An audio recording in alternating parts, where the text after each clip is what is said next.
Welcome to the Learning Pines YouTube. We hope this video helps. In this video, I will explain how to cook Cerelac at home. We will cover everything from ingredients to the final consistency, ensuring a safe and nutritious meal for your little one.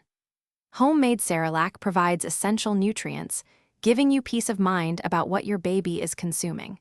It is a wonderfully wholesome alternative, simple to prepare with just a few basic steps. To begin, gather your ingredients, specifically half a cup of rice powder and 1/4 cup of yellow lentils. You will also need 1 full cup of clean, filtered water. Make sure you have a small, non-stick saucepan, a whisk, and precise measuring spoons ready. Having everything organized beforehand makes the cooking process much smoother, ensuring you stay on track. First, combine your half cup of rice powder, 1/4 cup of lentils, and 1 cup of water directly into your small saucepan. Next, place the saucepan over medium heat, continuously stirring with your whisk. This constant stirring is crucial to prevent any lumps and ensure a smooth texture.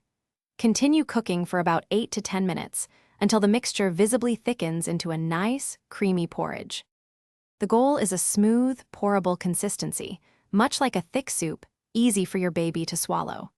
If the mixture appears too thick, simply add 1 tablespoon of warm, filtered water at a time, stirring well after each addition until it reaches the perfect texture. Always remember to cool the Cerelac down to a safe, lukewarm temperature. Test it on your wrist before feeding, ensuring comfort and safety. Thanks for watching. Consider subscribing if we helped you.